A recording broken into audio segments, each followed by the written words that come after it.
ተናስተልኝ የፈንታሌ ሚዲያ ፕሮግራም ተከታታዮች ባለፈው ሳምንት በተለያየ ፐርስፔክቲቭ አሁን ያሉትን ዓለም አቀፍ ተጨባጭ ሁኔታዎች እናያለን። በተለይ በእስራኤል በኢራን እና በአሜሪካ መካከል ባለው መሰረት አንድ በተለየ መልኩ ደግሞ ፕሮፌሰር ቻይናዊ ካናዳ ቤዝ ያደረጉ መምህር ጸሐፊም ናቸው። የሳቸው የተለየ አንግሊዞ መጥተዋል። ስውሩ ጦርነት ነው የሚሉት በሚስጥራዊ ማህበራት የሚከናወን ወይም በሴክሬት ሶሳይቲ የሚፈጸም ነው ብለዋል። መከራከሪያም አላቸው። እሱም በተመለከተ የሳቸውን የሚያጠናክር ፕሮግራሞችን የሰራነውና በጣም አሪፍ ፕሮግራም ነው። ተከታተሉን፣ አዳምጡን። ቻናላችን ላይክ ሰብስክራይብ ማድረጋችሁን አትዘንጉ። ቀጥታ ወደ ፕሮፌሰሩ መልእክት እንገባና ወደ ፕሮግራማችን እናልፋለን። If you look at the Epstein files, it's clear that we are run by secret societies. It's clear that the world is run by these individuals who have a lot of power. We don't know who they are, but they control the military. They control the national security apparatus. And these people, there are different names for these people. You can call them the Illuminati. And the Illuminati are composed of three major groups. Okay, you have the Jesuits who control the Vatican. You have the Sephardim Frankists, which control the modern state of Israel today. And you have the Freemasons, which control the national security apparatus of the United States. And they believe that Israel, this war in the Middle East, is key to the end times in creating heaven on earth. So it's almost like a script that they're following, even though it doesn't make any geopolitical sense. Okay, so I would say that these three are the best reasons why this is happening. Wow. Professor ሹ ዌኪን ይባላሉ። ቻይናዊ ናቸው። ካናዳ ቤዝ ያደረጉ መምህር ናቸው። የ51 ዓመት ሰው ይመስለኛል። ጸሐፊም ነው። እሱ የሚለው ምንድነው? እቺ ምድር ብቻ ሳይሆን አሁን ያለው ራይት ናው ያለው ጦርነት በሴክሬት ሶሳይቲ ነው የሚመራው። የኤፕስታይን ፋይል መመልከት ብዙ ነገር ይነግረናል። የምንመራው በሚስጥራዊ ማህበራት መሆኑ ግልጽ ነው። ከፈለጋችሁ ኢሉሚናቲ በሏቸው። እነዚህም ቢሆኑ በሶስት ይከፈላሉ ይላል። አንደኛውን እሳቸው ፎከስ ያደረጉት እንግዲህ የቫቲካን ቁጥጥር አለበት የሚባለው ነው። የካቶሊክ ቤተክርስቲያን እንደሚቆጣጠርና በሃይማኖት መረቦች አማካኝነት ዓለም አቀፍ ስነ ምግባርና ሞራልን የሚወስን በእነዚህ ሚስጥራዊ ቡድኖች መካከል ደግሞ እንደ አንድ የሃይማኖት ክንፍ የሚታይ ነው ብለው ያምናሉ። ሌላው ምንድነው? ሳባቲያን የሚሏቸውን ወይም የዛሬዋን እስራኤል ታሪክ ክፍል አንድ የሆነ የአሁድ ምንለው ከዚህ ንዑስ ቡድን የመነጨው ነው ብለው ያምናሉ። ሶስተኛውን እዚህ ጋር ደግሞ እሳቸው የሚሉት ምንድነው? ፍሪሜሰኖችንንም ያነሳሉ። እነሱንም እንግዲህ የወንድማማች ማህበር የሚባሉ ናቸው። በአብዛኞቹ እሳቸው እንደሚሉት የናሽናል ሴኩሪቲ ኤጀንሲዎችን ወይም ማለት ኢንስቲትዩሽኖችን ተቋሞችን የተቆጣጠሩ ነው ብለው ያምናሉ። በአጠቃላይ የእሳቸው ሐሳብ ይሄ ቢሆንም ከእሳቸው ሐሳብ ተነስተን ለምንድነው እሳቸው እዚህ መደምደሚያ ላይ ያደረሱት አጠናክረን ስለነዚህ ሴክሬት ሶሳይቲ ምን በዚህ ጦርነት ላይ ያላቸውን ተሳትፎና እንዴት ተባብረው እንደሚሰሩ ደግሞ በደንብ ተንትነን እናሳያቸዋለን። ፈንታሌዎች ነን። አብራችሁኑ ቻናላችን ላይክ ሰብስክራይብ ማድረጋችሁን አዘንጉ። አብረን እንኑ።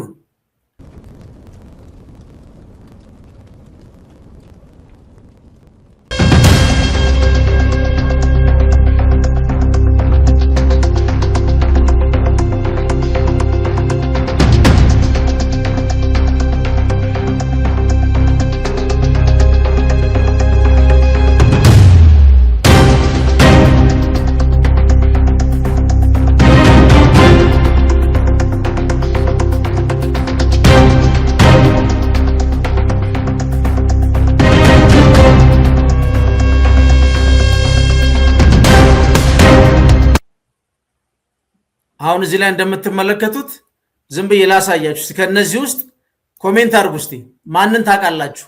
ከዚህ ፒክቸር ውስጥ አሁን የምታውቋቸው የሀገር መሪ እነማን ናቸው? ቢያንስ ሁለት ሰዎች አሉ አሜሪካን የመሩ እዚህ ውስጥ። ይሄ ህብረት አሜሪካ ውስጥ ያለ ነው።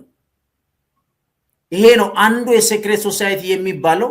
በጣም የሚገርማችሁ የመጀመሪያውን የኒኩለር ቦምብ ስሪት በእነዚህ ማህበር ውስጥ ነው የተሰነጸው፣ ውይይት የተደረገበት ማናታን ውስጥ። ስለዚህ መጀመሪያ ከአሜሪካው ሴክሬት ሶሳይቲ የሚባለው በብዛት ስለሚነገርለት ከሱን ጀምርና ቀጥታ ደረጃ በደረጃ እንወጣለን ማለት ነው። የመጀመሪያው እዚህ ጋር እንደምትመለከቱት ለምንድነው ሰውየው ሊጠራጠሩ የቻሉት ካላችሁ የአሜሪካን ኬዝ ከወሰድ ነው። አሁን ይሄ ጦርነት የአሜሪካ ኮንግረስ ፍቃድ የለውም። የህግ ጥሰት ነው ያለበት። ጦርነት ማወጅ የሚችለው ማን ነው? የአሜሪካ ኮንግረስ ነው። ምናልባት ፕሬዚደንቱ ለ60 ቀን በጣም አስጊ አሜሪካንን አደጋ ውስጥ የሚጥል ኮንግረሱ ውስጥ ከሚሰበሰብ ጊዜ በማይሰጥ ሁኔታ ጊዜ ለ60 ቀን ሊያንቀሳቅሱ ይችላሉ። በተጨባጭ አሁን አሜሪካ ውስጥ ስጋት የሚባል የለም። ታዲያ ኮንግረሱን ሳይፈቅድ ስጋት ሳይኖር ዶናልድ ትራምፕ እንዴት ዘለው ገቡ ነው አንዱ። ሁለተኛው ነጥብ ኢራን ኒኩለር ቦምብ የላትም። ታመርታለች የተባለውም በአቶሚክ ኢነርጂ ተቆጣጣሪ ድርጅት መሰረት እንድትቀንስ በነበረው ድርድር ላይ ያሉ ወጥተው ምን አሉ? ሰውየው ምን አለ? የኤፕስታይን ፋይል ያለው አለ ምክንያት አለ። መጀመሪያ ከዛሬ 8 ወር በፊት ይሄ ፋይል ሲለቀቅ ኤለን መስክ መጣና የዶናልድ ትራምፕ ፋይል አለ ሲል በ15ኛ ቀን ኢራንን ደበደቡ። አሁን ደግሞ በ13 ዓመት ልጅ ይጠረጠራሉ። በነገራችን ላይ ዶናልድ ትራምፕ የ13 ዓመቷ ልጅ ያለበት ሲለቀቅ ምን አደረጉ? አንደኛ የፍትህ አካላት የቀነሱታል የተባለውን ዛሬ ሙሉ ተለቋል። በነገራችን ላይ ለዛች 13 ዓመት ልጅ እንግዲህ በጣም ከባድ ነው። ኢንተርቪዎችም አሉ። ትንሽ እሳቸው ትንሽ ሱሪያቸውን ፈታ አድርገው አድርጋ ላይ ዘና የሚል ፒክቸሮች አሉ መሰለኝ የተገኙና ምን አደረጉ? ቀጥታ ወዴት መጡ? ወደ ኢራን ጦርነት ውስጥ ገቡ ነው። እዚህ ላይ ምንም የለም። አሜሪካንን ኢራን ልታሰጋት የምትችል በተለይ ፕሪኢምፒቲቭ በሚባለው ለመውሰድ ምንም የለም። ሶስተኛውን ስንወስድ ነው የማርኮ ሩቢዮ ነው የሚገርመው። የማርኮ ሩቢዮ ደግሞ በጣም የሚገርም ነው። ማርኮ ሩቢዮ ምንድን ነው ያለው? ብዙዎቹን ሰዎች ያነጋገረ መግለጫ ሰጠ። ምን ብሎ ሰጠ ማርኮ ሩቢዮ? በእርግጥ አለ ፕሬዘንት ዴንጀር የምንለው አለ የሚል መከራከሪያ አላነሳም ብሏል።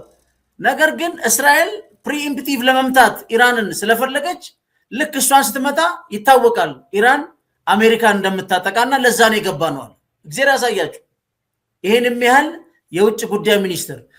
አራተኛው ነጥብ ከዚህ ፕሮፌሰር ጋር ልክ ነው ብለን የምንነሳው ለምንድን ነው? የአሜሪካ መንግስት 38 ትሪሊዮን የአሜሪካ ዶላር ዕዳ ያለበት መንግስት ነው። 38 ሚሊዮን ትሪሊዮን ዕዳ ያለበት መንግስት ጦርነት ሊዋጋ አይችልም። እሱ አይደለም እንደ መንግስት እንዴት ሆኖ እንደቆመ ማንም አያውቅም። በነገራችን ላይ ምንድነው ግን ዋናው ነገር ብር ስለሚያትሙ ነው። ከዛስ የግምጃ ቤት ሰነድ ይሸጣሉ። ትልቁ ገዢዋ ቻይና ነች። ቻይና በአሁኑ ሰዓት አቀዝቅዛለች። አንዱም ይሄ ረብሻነ ዶናልድ ትራምፕ ፍረስትሬት ያደረጉት በዚህ በግምጃ ቤት ሰነድ ያለ መንግስት ነው። እንደ አሜሪካ መንግስት ድሃ የለም። 38 ትሪሊዮን ዶላር ባለሙያዎች የአሜሪካ መንግስት ከክርስቶስ መምጫ ሰርቶ አይመልሰው። ስለዚህ እነዚህ አራት ነገሮችን ስናይ በምንም የአሜሪካ መንግስት ጦርነት ማይከቱ ከሆነ ማን ነው ታዲያ የአሜሪካን ህዝብና ኮንግረስ ወክሎ ይሄን ውሳኔ አስተላልፎ ዶናልድ ትራምፕን ይዞት ይሄደው ማን ነው ካላችሁ፣ ለዚህ ነው የዚህ ሰውዬ መከራከሪያ የሴክሬት ሶሳይቲዎች ናቸው። አሜሪካ ውስጥ ደግሞ በዚህ የሚጠረጠር በጣም ትልቅ ቦታ አለ። ከሱ እንጀምራለን፣ ከዛ እያሳደግነው እናልፋለን። ምንድነው ምክንያቱ? የዚህ የሰውዬ ክርክር አሳማኝ ነው። አራቱም ስህተት ናቸው። እንዴት ገቡ ነው። አሁን እዚህ ላይ ስትመጡ ቦሂሜን የሚባሉት ቦሂሚያን ግሮቭ የሚባል አለ አሜሪካ ውስጥ። በጣም የሚገርም ቦታ፣ ፕሬዚደንቶች፣ ባለሀብቶች፣ ቢዝነስማኖች፣ ባንከሮች የማይገኝ የለም። ይሄ የሚገኘው በሞንቴሪዮ በሚባል ካሊፎርኒያ ግዛት ውስጥ ቅድም ያሳየኋችሁ ትንሽ እንደ ሾርት ፊልም ነገር ያያችሁ ጫካ የሚመስለው 2700 ኤከር ወይም ሄክታር ላይ ያረፈ ነው። የግል ማረፊያ ነው የሚባለው። ግን በአመት ማለት ነው በሐምሌ ወር የዓለም ተጽዕኖ ፈጣሪዎች ወንዶች፣ በተለይ ፕሬዚደንቶች፣ ቢሊዮነሮች፣ ታዋቂ አርቲስቶች ለ2 ሳምንት እዛ ይሰበሰባሉ በየአመቱ ማለት ነው። ብዙዎቹ አምልኮ እንደሚፈጽሙ አብዛኛው ሰው ያምናል። በአሜሪካን በአብዛኛው ይታመናል። የነሱ መከራከሪያ እዛ ውስጥ የሚደረጉ ድራማታይዝ የሆኑ ነገሮች በ2 ሳምንት ውስጥ እነሱ ከፍተኛ ድራማ የሚሰራና ለነሱ መዝናኛ እንደቀረበ አድርገው ነው የሚናገሩት። ግን በአብዛኛው የሃይማኖትና መንፈሳዊ የአምልኮ ስፍራ ነው ተብሎ እነዛ ውስጥ የሚገኙት ማናቸው? ልብ በሉ ማናቸው? ፕሬዝዳንቶች፣ የዓለም ቢሊዮነሮች አሉ፣ ታዋቂ አርቲስቶች አሉ፣ ጸሐፍት አሉ እዛ ውስጥ የሚገኙ ለ15 ቀን ማለት ነው። እና የመጀመሪያው ስራ ቅድም ያሳየዋችሁ ጉጉት የሚመስል እንደ እሳት እንዲህ ፍሌም የሚቃጠል ያያችሁት እዛ ሾርት ፊልሙ ላይ እሱ አሁን እንክብካቤን ማቃጠል ስርዓት ይሉታል። መጀመሪያ አምልኮ የሚሆነውም ለዛ ነው። መተዋት ጉጉት ነች ምልክታቸው። እዚህ ውስጥ ይሄን ከገቡ በኋላ ቦታው 40 ጫማ ከፍታ ባለውና በጭቃ የተሸፈነ የጉጉት ሐውልት የጥበብ ምልክት አድርገው ነው እነሱ የሚያዩት። ድርጊቱን ካባ የለበሱ ወንዶች፣ ጥቋቁር የለበሱ ወይም ዴልኬር የተባሉ የሰው ምስል ያለበት ሳጥን ተሸክመው ይመጣሉ ማለት ነው። ይሄ ትርጉሙ ምንድነው?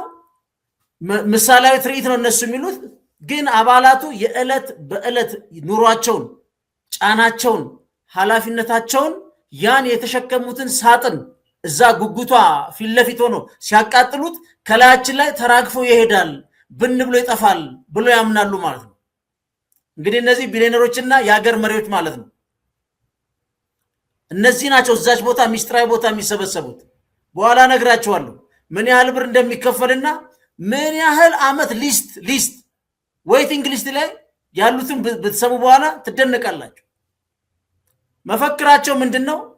ሸረሪት እዚህ ድራቸውን አይገዙም ወይም ምንድነው የሚሉት? እነሱ ባሉበት ቆይታቸው ምንም አይነት የንግድ ወይም የፖለቲካ ድርድር አናደርግም። ከዛ ሳጥኑ ያቃጥላሉ፣ ጉጉቷ ፊት ይቆማሉ። ይሄን ምንድነው የሚሉት እነሱ? ድራማ ነው የሚሉት። ይሄን የሚያደርጉት እንግዲህ የሀገር መሪ ነው ሳጥን ይዞ የሚያቃጥለው። ቢሊዮነሮች ናቸው ሳጥን ይዞ የሚያቃጥሉት። አሁን የሚታመነው የሞልክ አምልኮ ይባላል። ብዙዎች ሐውልቱን ይሄ ሞልክ የተባለው ጥንታዊ አምላክ ነው ይላሉ። ክለቡ ግን ምንድነው የሚለው? የአቴና ጉጉት፣ የአቴናዎች ጥበብ ጉጉት ማሳያ ነች እንጂ አምልኮ አይደለም ይላል። የሚሰባሰበው ቡድን ማለት ነው። ልብ በሉ። ሌላው እዚህ ጋር ስንመጣ የሰይጣን አምልኮ ነው የሚታመነው። በካሜራ ሲታይ አስፈሪ ቢመስልም ነው ድርጊቱ። በባለሙያዎቹ ምን ይላሉ እነሱ? የሚቀርብ የመድረክ ትርኢት ነው ይላሉ። ያ ፍሌም እያደረጉ ሳጥን እያቃጠሉ የሚውሉ ማለት ነው። ሌላ ዋናው ምንድነው? የሚሰባሰቡት ዓለምን ለመቆጣጠር ነው። የሴክሬት ሶሳይቲ አንዱ ብራንች ናቸው። በ1942 የሚገርማችሁ የአቶሚክ ቦምብ ፕሮጀክት እዚሁ ተመክሮ እዚሁ ማናታን ተመክሮ እነሱ ጋር ነው ወደ ስራ የተገባው። ስለዚህ በየትኛው አግባብና ሁኔታ ነው ለድራማና መዝናኛ ለ15 ቀን ጫካ ውስጥ እንገባለን የሚል የዓለም ፕሬዝዳንት፣ ፖለቲከኛ፣ ጸሐፊ፣ ቢሊዮነር ስለ አቶሚክ ቦምብ ውይይት መዝናኛ ነው፣ መደነሻ ነው፣ መጨፈሪያ ነው? አይመስልም። አሁን ክለቡ በ1872 ነው ተመስርቷል የሚባለው። በጋዜጦችና በአርቲስቶች የስነ ጥበብ ነው እየተባለ ይወራው። ዋናው ጉዳዩ ግን አምልኮ ነው።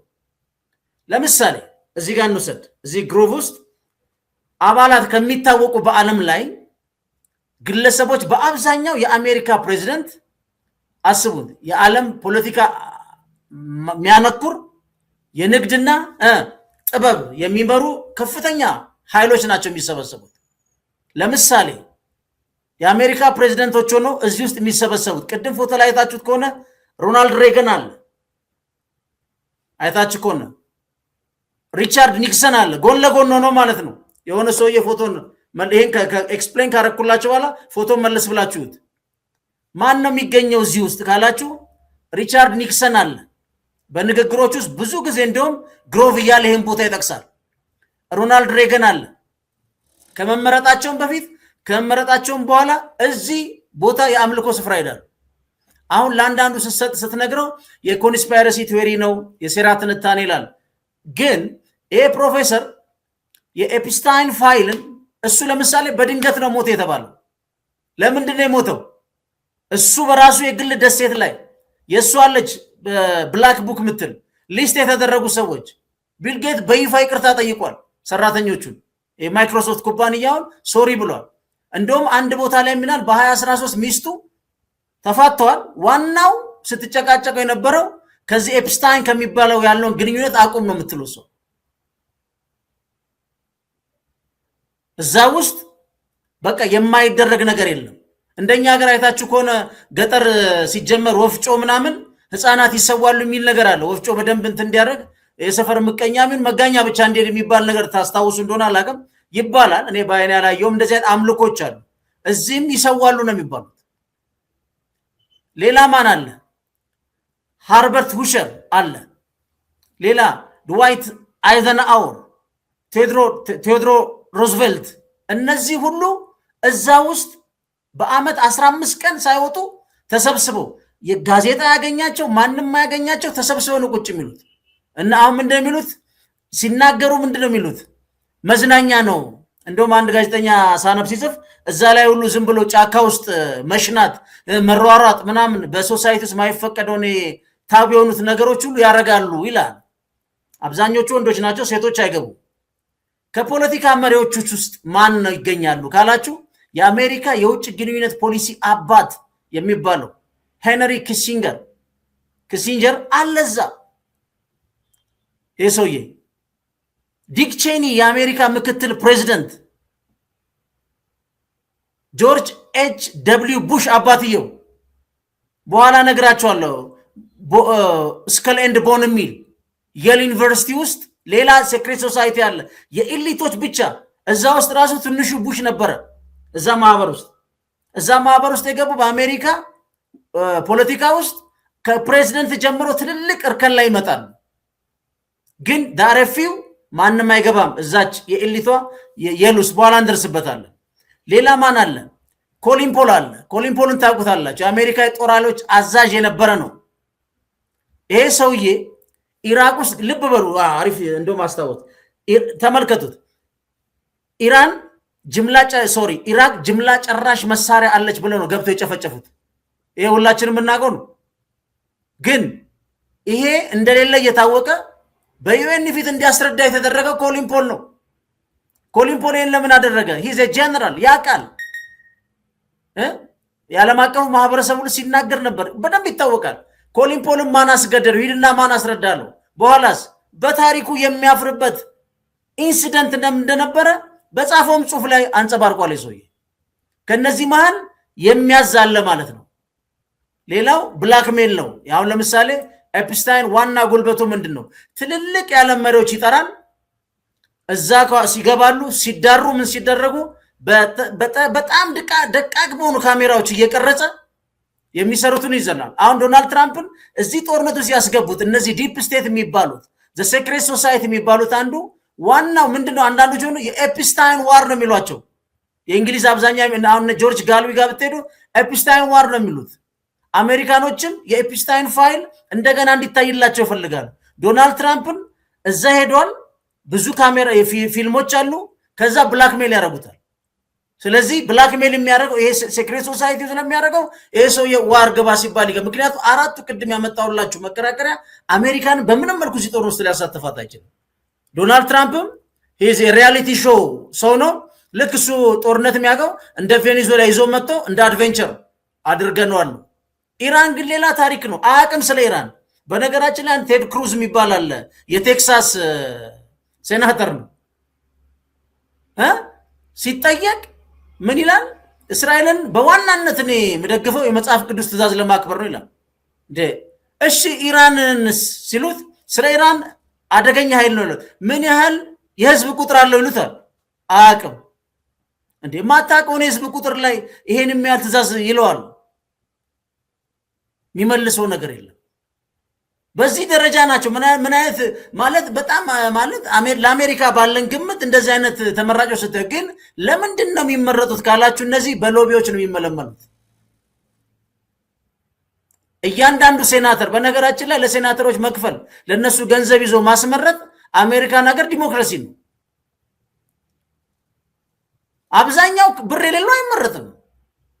ለዛውም ኢንፍራስትራክቸሩ ጽድት ባለ እቤት ቁጭ ብሎ በዲጂታል ለሚነካ በክፍያ ነው። ስለዚህ ይሄ ምንድነው በጣም የሚገርማቸው አሁን ያልነው የቢዝነስ ሰዎች እነማን አሉ እንበል እነ ሮክፌለር እነ ቶማስ ዋትሰን ዋረን ቡፌት እነዚህ ሁሉ ተሰብሳቢዎች ናቸው። ሮክፌለር አሁን በፋሚሊ ሪፕሬዘንት ይደረግ ይችላል። እነዚህ ዋረን ቡፌት አለ በዚህ ዓመት 15 ቀን እንግዲህ ግዙፍ የዓለማችን ቢሊዮነር ፕሬዚደንት ፖለቲሽንስ ጸሐፍት እንትና ራሱ ነበረበት ማርክ ትዌን ጸሐፊው ጃክስ ለንደን እነዚህ ሁሉ አሉበት። እንግዲህ ምን ያህል ኢንፍሉዌንሻል እንደሆኑ እግዚአብሔር ያሳያችሁ። በዚህ መሃል ይሄ ነገር የተጠረጠረበትና የሴክሬት ሶሳይቲ ነው የሚለው አንዱ አሳማኝና ግልጽ መልእክት አድርጎ የሚወሰደው ምንድነው የአቶሚክ ቦምብ የማንሃታን ፕሮጀክት ነው። በምንም መልኩ ሊዝናኑ የገቡ ሰዎች ይሄን ግዙፍ አሁንማ ጆ ባይደን እያለኮ ኮንግረስ አላሳለፍ 1 ትሪሊዮን አድርሶት ነበር የኒኩለር ይሄን ፕሮጀክት ከፍ ለማድረግ ማለት ነው። ዋናው እቅዱ ውይይቱ የተካሄደው ይሄ ነው። በጣም የሚገርም ነገር ልንገራችሁ። በጣም ምናልባት አስደንጋጭ የአባልነት ሁኔታ እዚህ ውስጥ አባል ለመሆን እግዚአብሔር ያሳያችሁ። ይሄ አሁን ግሩፕ ውስጥ አባል ለመሆን ከ15 ዓመት እስከ 25 ዓመት የሚፈጅ ዌይቲንግ ሊስት አለ። 15 ዓመት 20 ዓመት መጠበቅ አለብን የዚህ አባል የምትሆኑ። መዝናኛ ክበብ ለመግባት እንዴት 15 እና 20 ዓመት ይጠበቃል? ዋጋውስ የአባልነቱ $100,000 ትከፍላል። ብድግ ብላ ገባ ዌቲንግ ሊስት ላይ ስላለ።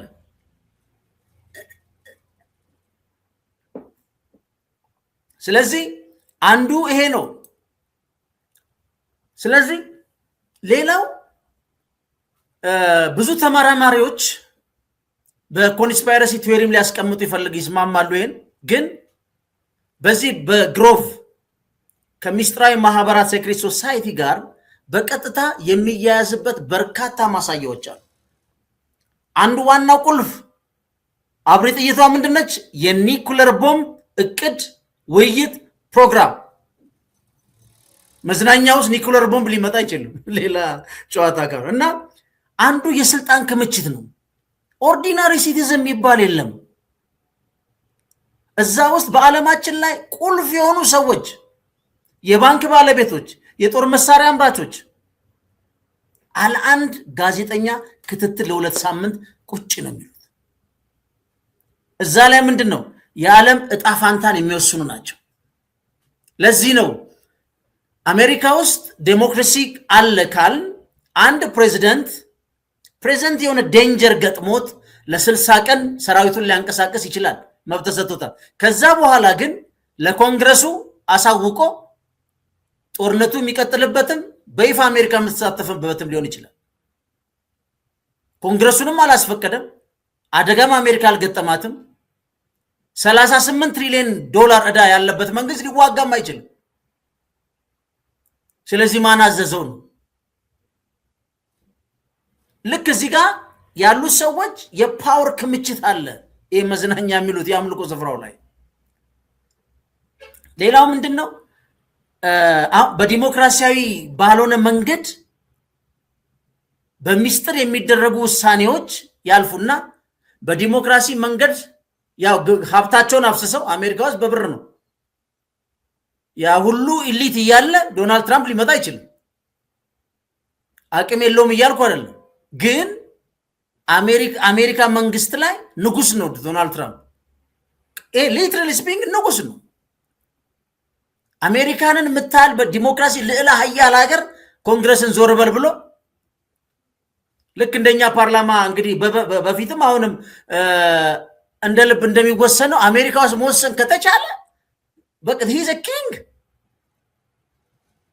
ያ ሁሉ ኢሊት ያ ሁሉ ተመራማሪ ነኝ እኔ እኮ የነሱ ኢንተርቪ ፕሮፌሰሮችን ብትሰሙ ቀጥል ነው የሚሉት። በቃ ፕሮፌሰር ጄፈሪ ሳክ ሚላር አፉ ሙሉ ውሸት ነው ይላል። እንግዲህ አንድ እዛ የሚኖር እንግዲህ ኢኮኖሚስት ኮሎምቢያ ዩኒቨርሲቲ መሰለኝ በሙሉ ውሸት ነው የሚያወራ ይላል።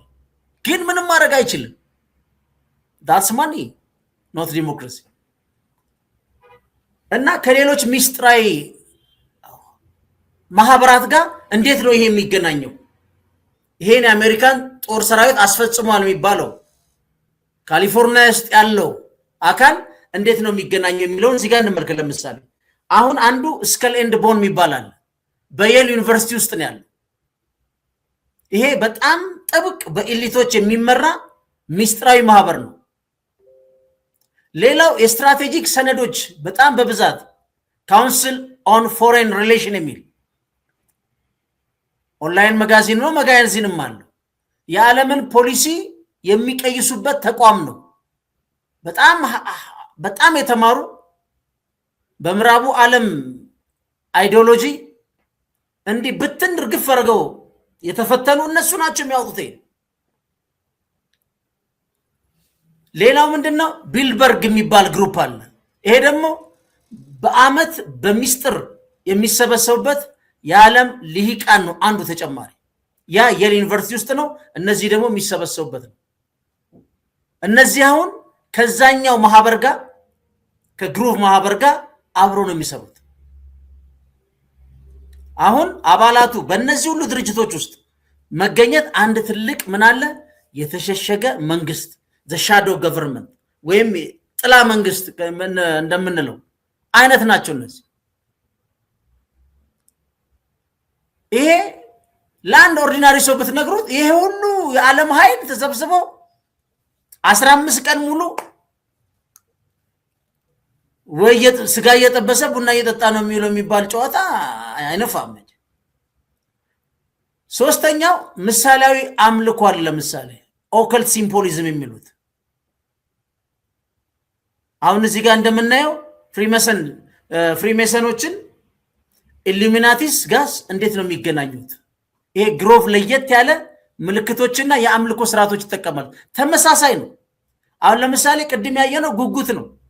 ጉጉት ጥበብንና በጨለማ ውስጥ ማየት ይወክላል ይላሉ ማህበርተኞቹ ማለት ነው። እኛ አምልኮ ሳይሆን የጥበብ የመጨረሻ ድራማታይዝ ሆነ ነው የምናየው የሚሉት ማለት ናቸው። በእኛ እያንዳንዱ ጣፋንታ ላይ የሚወስዱት ማለት ናቸው። አሁን ይሄኛው በሚስጥር ማህበራት ውስጥ ግን የተደበቀ እውቀት ምልክት ነው ይላሉ። ጉጉት ነች፣ በጨለማ ታያለች። ስለዚህ እሷን ሳምፕል የወሰደው በዚህ ሚስጥራዊ ማህበር ላይ ድብቅ የሆነ ፕሮፋውንድ የሆነ ኖሌጅ አለ እንላለን ይላሉ። የሌሊት ስርዓት ያከናውናሉ። አስቡት፣ የአንድ ሀገር መሪ ፕሬዝዳንት የሌሊት ስርዓት ሳጥን ተሸክሞ ጥቋቁር የለበሱ አድርጎ ሳጥኑን እያቃጠለ ሸክሜ ተራግፎልኛል ብሎ ሲናገር it is an ordinary መዝናኛ ነው ድራማ ነው ሲል ይግባ። አሁን በጨለማ ውስጥ ካባ ለብሶ የሚደረግ ስርዓት ከጥንታዊ የአረማውያን አምልኮ መመሳሰሉ ነገሩ የበለጠ አደገኛና ሚስጥራዊ ያደርገዋል። የሁሉ ባለሀብት፣ የሁሉ ባንከር፣ የባንክ ባለቤቶች፣ ፕሬዝዳንቶች፣ ፖለቲሽያን፣ ጸሐፍት እነዚህ ሁሉ እዛ ውስጥ ሆነው ጥቁር ለብሰው እንግዲህ ኢማጂን። ለዚህ ነው ከነሱ ጋር ምልክታቸውም አንድ ነው፣ ይመሳሰላል። ሌላው የማይታይ መረብ አለ። አሁን ሚስጥራዊ ማህበራቶቹ አባላቶቹን ማለት ነው እርስ በርስ እንዲረዳዱና የጥቅም ትስስር እንዲፈጥሩ ያበረታታሉ። እዛው ትቀመጣለህ፣ ቢሊዮነርን አንተ እንትይዛለህ፣ ይሄን ትይዛለህ። አሁን ኮሎምቢያ ውስጥ ያልፈሰሰ ቢሊዮነር የለም። ሶሪ ቬኔዙዌላ ማለት ነው። ያልሄደ የለም። እርዝ ሜታሎች እየተቀራመቱ ነው፣ ነዳጁን እየተቀራመቱ ነው። በቀደም ዶናልድ ትራምፕ በጣም በአሪፍ ሁኔታ ነው ከምክትል ፕሬዚዳንቷ ጋር የምትሰራው አለ። ቢኮዝ ፈርሚ ነው ፕሬዚዳንቱ ተወስዷል። ምንድን ያደረጉት እንደ ኢራቅና እንደምናምን ረጅም ጦርነት ውስጥ አገሪቷን አላፈረሱም። ጀነራሎቹም ያው የሚከፈላቸው ይከፈላቸዋል። ግን ሀብቱን አሁን ምንድን ያለው የእንትን ስራ አስኪያጅ ብሎ ሰብስበው ግቡና ሂዱ ነው ያለው። ቬኔዙዌላ ቀጥታ ግቡ ነው ያለው። ሰው ሀገር ሂዱና ግቡ አይባልም እኮ። ከዛ አንድ የሼል ነው መሰለኝ የሆነ ጸጥታው ምናምን ሲባል እንደዚህ ነገር መስማት አልፈልግም ብሎ ዶናልድ ትራምፕ ተናዶ ከሚሰበሰበው መሰብሰቢያ ካለችው ጠረጴዛ ዞሮ ወደ ውጭ ባለ መስኮት ንፋስ ይቀበል ነበር። የዛን ሲኦ መስማት አልፈልግም ብሎ ምክንያቱም ከፒስ ኤንድ ሴኩሪቲ አንፃር ጥያቄ አንስቶበት። ስለዚህ ይሄ የሚፈጠረው ወዳጅነት እንግዲህ ዓለምን ሀብት ማገላበጥ ነው። አሁን ኢራን ብትመታ እነማንማ የሚባሉ ባለሀብቶች ነው የሚሄዱት። መሬቱን ወደ ማን ነው ናሽናላይዝ የነበረውን ወደ ፕራይቬት አድርጉ ይባላል። የባንክ ሴክተሩን ለእንትና ስጡ ይባላል። ከዛስ ልክ እንደኛ አይኤምኤፍ ምንድነው ያደረገውኛ? ውሃና መብራት አንዱ ምንድነው የአይኤምኤፍ ትእዛዝ ነው። ሌላ ቦታ ጭራሽ ፕራይቬታይዝ ያደርጋሉ ውሃን መብራት ሁሉ ማለት ነው። ሌላ ቦታ በደንብ ይሄ ኒዮሊበራል ጫፍ ሲደርስ እንደ ታቸር ማለት ነው ውሃን ሊበራላይዝ ያደርጋሉ። የሆኑ ባለሀብቶች ከደበራቸውም በቃ ክፍያ የለም አጠጡም ካለ አጠጣትም እንደማለት ነው። በራስ ሪሶርስ ነው ማለት ነው። ፋይናል ግባቸውን በኋላ ስናየው ምን እንደሆነ እናያለን። አሁን ባጭሩ እንግዲህ በዚህ ቦሂሚያን ግሮቭ ለተሳታፊዎቹ የመዝናኛ ቦታ ቢሆንም ቢናገሩም ለቀረው ዓለም ግን ምንድነው ከፍተኛ የስልጣን ባለቤቶች ያለ ተጠያቂነት የሚመክሩበት ከሚስጥራዊ ማህበራት ጋር የተቆራኘ የሴራ ማዕከል ተደርጎ መታሰቡ ምክንያታዊ ነው። ያ ፕሮፌሰር ተናገረ።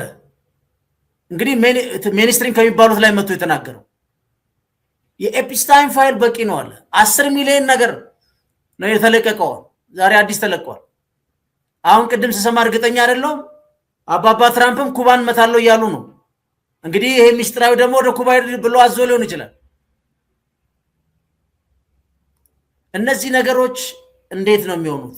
አሁን ሌላው ጥያቄ ከሌሎች ሚስጥራዊ የሚባሉ ማህበር ለምሳሌ ከነ ኢሉሚናቲ ይሄ ፍሪ ሜሰን ከነሱ ጋር እንዴት ነው የሚሰሩት? እንዴት ነው የሚገናኙት? የሚለውን ደግሞ ቀጥለን እናያለን። ፈንታሌዎች ነን። ቻናላችን ላይክ፣ ሰብስክራይብ ማድረጋችሁን አዘንጉ።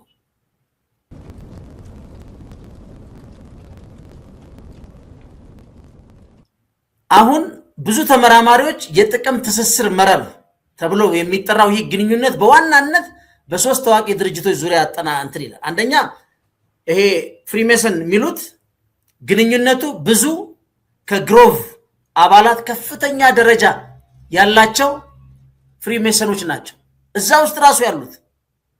ሁለቱም ድርጅቶች ምሳሌያዊ የሚሆን ምልክቶች አላቸው። ሚስጥራዊ የእጅ መጨባበጥ ስልት አላቸው። ልዩ የአለባበስ ስርዓት ያከናውናል። እዚህ ጋር ያለውን አደገኛው ሴራ ምንድን ነው? ፍሪሜሰኖች የአዲስ ዓለም ስርዓት ለመመስረት በመንግስታዊ መዋቅር ውስጥ ሰርገው ኢንፍiltrate አድርገው የሚገቡ ናቸው።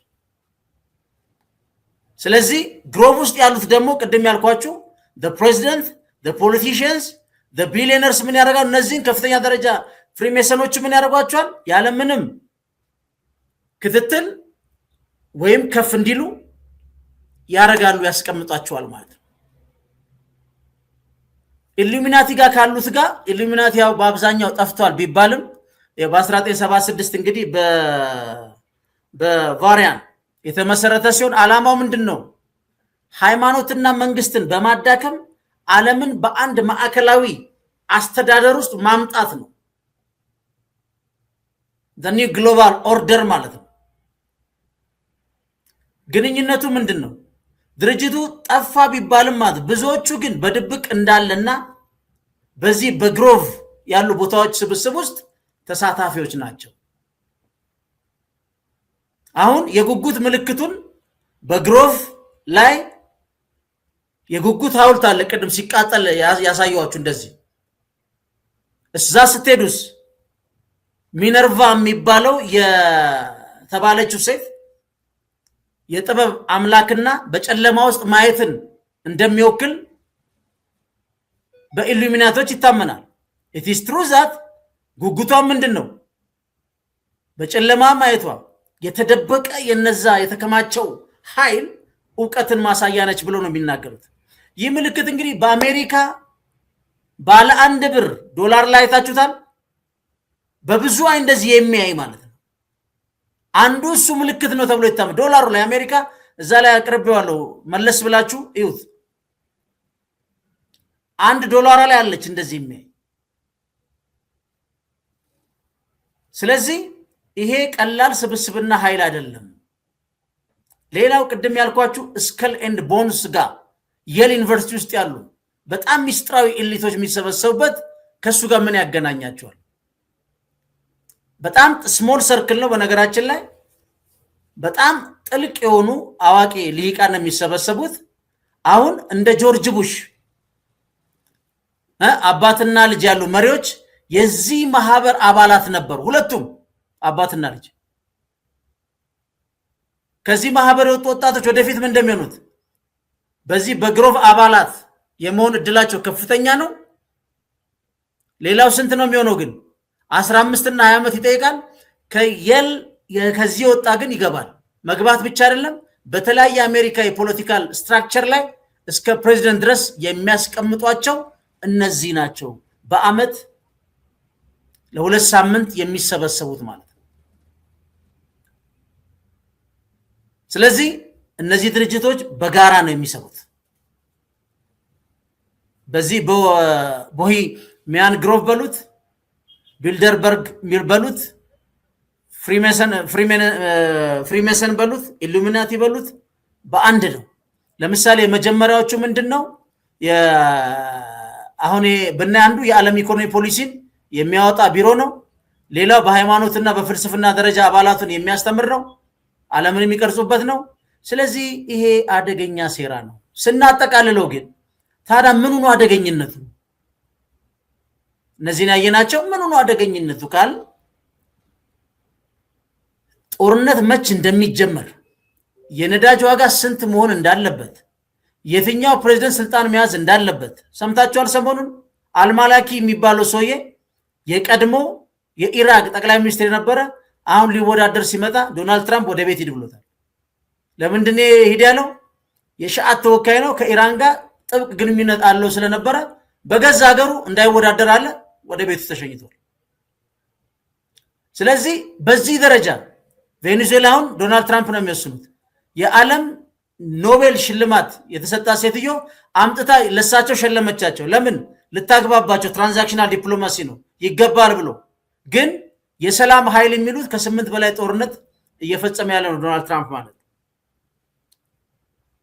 ግን እኔ ስለታዘብኩት እናንተ ስለተቀየማችሁት የሚመጣ የለም ይሄ ሚስጥራዊ ቤተሰብ የፈለገውን ያደርጋል ማለት ኢራንም ከመጡ በኋላ የሚቀጥለውን እነሱ ነው ይመርጡት ግን የተሳሳቱት ምንድነው መንፈሳዊ መሪ ሲመቱት ህዝባዊ አንድነት አገራዊ አንድነት እንዲፈጠር በአለም ላይም የሙስሊም ማህበረሰብ እንዲቆጣ አደረጉ ባክፋየር ነው ያደረገባቸው የኢራን በጣም የሚሊተሪ ራሱ አደረጃጀቱ አሲሜትሪክ ነው ዲሴንትራላይዝ የሆነ ነው የሚጠቀሙት ዲሴንትራላይዝ ብዙ ጊዜ አንድ ሀገር የምትጠቀመው ዋር ኦፍ ሰርቫይቫል ሲገጥማት ነው ዋር ኦፍ ሰርቫይቫል ላይ ዲሴንትራላይዝ ይደረጋል እንደና አሜሪካ ደግሞ ዋር ኦፍ ቾይስ ሲሆን ደግሞ ኮማንድ ዩኒቱ አንድ ላይ ይሆናል ማለት ነው ዲሴንትራላይዝ አድርገው አንድ ቦታ ቢመቱ ሌላው ራሱ የሚችል ፉል ፈንክሽናል የሆነ በጀነራል ይሁን በኮንግሬስ የሚመራ ኃይል አለ ኢንዲፔንደንትሊ የሚሰራ ግን እነሱ የሚያናብብ አለ ግን ማንንም አያቆመው አሲሜትሪክ ተጠቅማ ነው ራሱ አያቶላው ራሱ ምንድነው ያደረገው ከና አሜሪካ ከና እስራኤል ጋር ያለው ቀጥታ ግብግብ መፍጠር ከባድ እንደሆነ ስለሚያቅ ምንድነው ያደረገው አሲሜትሪክ ማለት እነ ሂዝቦላን እነ ሐማስን እነ ሁቲን እያስታጠቁ የነዛን ሀገሮች አቅም እንዲቀንሱና የሆነ ሆስታይል ኢንቫይሮንመንት እንዲፈጠርባቸው ያደረገበት መንገድ ነው የሚያሳዝነው ግን ይሄ የአላህን ልጆች የሚጨርስ ነው ብለው ፋታዋ ያወጁት ደግሞ እኛ የገደሏቸው ናቸው ኒኩለር አይሰራም ብለው ማለት ነው እና አህመዲን ነጃድ ቀድመው ይሄን ነገር እንስራ ዲተራንስ ነው ያስፈልገና ሲባል ይሄ ህዝብ የሚጨርስ ነው መመረት የለበትም ያሉትን ሰው የገለው እኮ ነው ኢራን ኒኩለር መታጠቅ የለበትም ይላል በሚዲያ መጥቶ ይሄን የከለከሉት አባት ግን በግፍ በቢሮአቸው በአገራቸው በገዛ መሬታቸው ላይ ህይወታቸውን እንዲያጡ ተደርጓል ማለት ስለዚህ አጠቃላይ ሁኔታውን በዚህ መልኩ ነው የምናየው። የመጨረሻው የምናየው ምንድነው? አሁን ይህን ሁኔታ ስንመለከት እነዚህ ኃይሎች የሚቀጥለው ግባቸው ምን ሊሆን ይችላል ካልን የአዲስ ዓለም ስርዓት ኒው ወርልድ ኦርደር እና የዲጂታል ቁጥጥር ያላቸው አሁን እኛ ዲጂታል አይዲ አውጡ ተብለናል። የዚህ ዲጂታል አይዲ የመጨረሻው አልቲሜት ግቡ የኢትዮጵያ መንግስት እንኳን አይቆጣጠረው፣ በተለይ ከዓለም ሲስተም ጋር ኢንተግሬት ካደረገው። በቀደማው ከአሜሪካ መንግስት ጋር የሕክምና የሜዲካል ሂስትሪን ሼር የማድረግ ጉዳይን እዚህ ጋር ነግራቸዋለሁ። የኢትዮጵያ መንግስት ራሱ የማይቆጣጠራቸው በተወሰኑ ኢሊቶች የሚመራ በኦን ኤንድ ኦፍ በዲጂታል ዓለምን የመቆጣጠር የአልቲሜት ግብ ያለው ነው። ምን ይባላል? ዘ ግሬት ሪሴት ይባላል። ታላቁ ዳግም ዝግጅት ለአዲሱ ዓለም ፈጠራ ማለት ነው። የነሱ ኦርደር ማን ነው የሚሰራው? ይሄ ሚስጥረኛው ቡድን ከጦርነቱ አልፎ ምንድን ነው የሰው ልጅን የዕለት በዕለት ህይወታችንን ማለት ነው የመቆጣጠር በአብዛኛው ይሄ ግሮቭ ቅድም ያልነው ላይ በአንድ ሌላው ደግሞ የዓለም ኢኮኖሚ ፎረም ይባላል። አጠቃላይ አቅጣጫና ጋይድ የሚሰጥ ማለት ነው። አውሮፓዎችን አይ በሚቀጥለው ግሪን ኢኮኖሚ ነው ብሎ አስወግዶ እነ ጀርመን ኒኩለር ፕላንታቸውን አውድመው መጨረሻ ላይ የአሜሪካ ሩሲያ ወስደው የአሜሪካ ካርበን ጥገኛን ያደርጓቸው። ይሄ ታላቁ ዳግም ዝግጅት ምንድን ነው? ይሄ በዓለም ኢኮኖሚ ፎረም ላይ የቀረበ ነው እና ዋናው ሐሳቡ ምንድን ነው? ምንም ነገር አይኖርህም ይለዋል። እንዴት ምንም ነገር አይኖረኝም? ቤት የለኝም፣ መኪና የለኝም፣ የራሴ ማዘ የለኝም ይላል። አይ ግን ደስተኛ ትሆናለህ ይለዋል። you will own nothing and be happy። ምን ማለት ነው ሚስጥሩ? የግል ንብረት በማጥፋት ሁሉንም ነገር በክራይና በመንግስት ድርጅት ቁጥጥር ስር እንዲሆን በማድረግ መቆጣጠር ማለት ነው። የምትሄደውን በባስ ነው ብትሄድ ነው ወደዛም የኔ የምትለው የለህም፣ ግን አይዞ ትደሰታለህ ይለዋል። ይሄ አሁን ልሂቃኑ ፍጹም የሆነ ቁጥጥር በዚች ምድር ላይ ለመያዝ የሚያደርጉት ነው። ሁለተኛው ታላቁ ዳግም ዝግጅት ዲጂታል መታወቂያና የማዕከላዊ ባንክ ዲጂታል ገንዘብ ይህን ተግባራዊ ማድረግ ነው። ይህ አደገኛ ቁጥጥር መሳሪያ ነው። እንዴት ይሰራል? ወረቀት የሚባል ይጠፋል ማለት ነው። አብሶሉትሊ የለም። ካሽለስ ሶሳይቲ ይፈጥራሉ። እንቅስቃሴ ሁሉ ዲጂታል ነው ይለዋል። ከዛስ አንድ ሰው የመንግስት ወይም የነዚህ ሚስጥራዊ ሶሳይቲ ኃይሎች ካልተገዛ አሁን ለምሳሌ ጦርነት ቢቃወም ወይም የተባለውን ካላደረገ መንግስት በአንድ የኮምፒውተር ቁልፍ በተን ምን ያደርገዋል ማለት ነው? የባንክ ሂሳብህ መዝጋት ወይም እንዲዘጋ ያደርጉታል። ይሄ ምን ማለት ነው? ዲጂታል የሆነ እስር ቤት ነው። የትም ሀገር ሄደ ለምሳሌ የተለያየ አወጣለሁ ብትል ወይ ካሽ ይዛለሁ ብትል የትም ሀገር ብትሄድ ከአዲስ አበባ ሄደ ጋምቤላን ብትሄድ የትም ብትሄድ ይሄ እንደ ሀገር የተወሰነ ለማክሮ ኢኮኖሚ ዳታዎች ይጠቅማል። ግን ዓለም አቀፉ ህብረተሰብ መጨረሻ ላይ ይሄን አብዛኞቹ እነዚህ ዲጂታል አይዲዎች የዓለም አቀፉ ሚስጥር የሶሳይቲው ድጋፍ ያደርጋል አገሮች እንዲቀበሉ። አልቲሜትሊ ግን ይወስደዋል። ሌላ ምንድነው? ማኑፋክቸርድ የሆነ ክራይሲስ ሰው ሰራሽ ቀውሶች ይፈጥራሉ። ምን ማለት ነው? በጣም የሚገርማችሁ ይሄ ኦርደር አውት ኦፍ ካኦስ የሚሉት አላቸው። ሁከት ፈጥረህ አዲስ ስርዓት መገንባት ማለት ነው። ኢራንን አንዱ ለዛ ነው። ይሄ የታወቀ መመሪያቸው ነው። የሴክሬት ሶሳይቲ ዋናው ፍላጎቱን የሚያሰርጸው አንድ ሀገር ላይ ምንድነው? ኦርደር አውት ኦፍ ካኦስ። መጀመሪያ ችግር ትፈጥራለህ፣ ጦርነት፣ ወረርሽኝ፣ የኢኮኖሚ ድቀት። ኢራንን ምን አደረጓት? አንድ የሷ ገንዘብ 1.2 ሚሊዮን በአሜሪካ ዶላር እንዲመነዘር አደረጉ። ይሄ መመሪያቸው ነው። ከዛስ ውጤቱ ምንድነው? ህዝብ ፍርሃት ውስጥ ይገባል። ከዛ ምን አለ ጮክ ብሎ አራለቀን እነሱ ቀድመው ይሄን ስጋት ውስጥ ከከተቱ በኋላ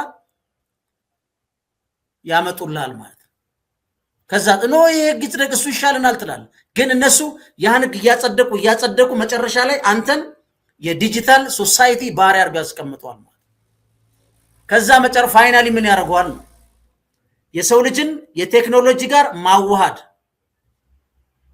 ትራንስሂውማኒዝም ያደርጉታል ይህ የረጅም ጊዜ ግባቸው የሴክሬት ሶሳይቲ በቺፕስና በተለያዩ የቴክኖሎጂ የሰው አእምሮን ከኢንተርኔት ጋር ማገናኘት ከፈለገ ቺፕስ ላይ አድርጎ አሁን ስዊድን አለ መሰለኝ ሞባይል ካርድ ምናምን አትይዙ በእጃችሁ ዛለ ቺፕስ አለ ከሱ ጋር ኮንታክት አድርጎ ያወጣል ያ ቺፕስ ግን አለ ማለት ምን ማለት ነው ስትጸዳዳም ያየዋል የትም ብትሄድ ያየዋል 100% በእነሱ ኮንትሮል ውስጥ ነው የምትሆነው ስትሄድ the subject is moving on ትባላለ ማለት ስለዚህ ይህ የሚገርመው ሰው አምላክ የመሆን ጥንታዊ የሚስጥር ማህበራት ፍልስፍና ዘመናዊ መገለጫ ነው ግሮፍ ዙሪያ የሚነገረው ሰው አምላክ የመሆን ፈጣሪ አይደል ሄንሪ ኪሲንጀር በጣም የሚወደው መጽሐፍ ያለ አንድ የግለንት ላይ ጻፈው እግዚአብሔር ተመልሶ አይመጣም ይል በማየት ጻፈ መጽሐፍ ነው እሱም በጣም ወዳዱ ነው ሁለተኛ ዓለም ጦርነት በኋላ ሰው ካለቀ ምን ካለ በኋላ ፈጣሪ ማልመጣም እኛም ማልቀና ይደረሰ የለም ስለዚህ ራስ ላይ የሆነ ነገር አድርግ የሚል አጠቃላይ ይዘት ያለው እሱን እንትን ይል ነበር ስለዚህ በአጠቃላይ ብዙዎች እንደሚያምኑት የቴክኖሎጂ እድገት አሁን ላይ ስለደረሰ እነዚህ ኃይሎች ለዘመናት ሲያለሙት የነበረውን የአንድ ዓለም መንግስት ለመስረት አመቺ ጊዜ አሁን ነው ብለው ያምናሉ ጦርነቶችም ቢሆን የድሮን ስርዓት አፍርሶ አዲስ ለመተካት የሚደረግ መጥረጊያቸው ነው the new world order ማን የመጀመሪያ 91 አሜሪካኖች ብሎ ነበር አሁን everything ዲጂታል የሚል በአጠቃላይ ከፕሮፌሰሩ ተነስተን የፕሮፌሰሩ መከራከሪያም ትክክል ነው ይሄ ሚስጥራዊ ኃይሎች የዚህ ጦርነት አዋላጅ ነው የሚለው አንዱ ፐርስፔክቲቭ ባለፈው አይተናል አንዱ ነው አሁንም ተጨማሪ የተለያዩ ፐርስፔክቲቮች ይዘን መጣለን ፈንታሌዎች ነን ቻናላችን ላይክ ሰብስክራይብ ማድረጋችሁን አዘንጉ መልካም ምሽት መልካም አዳር ቻው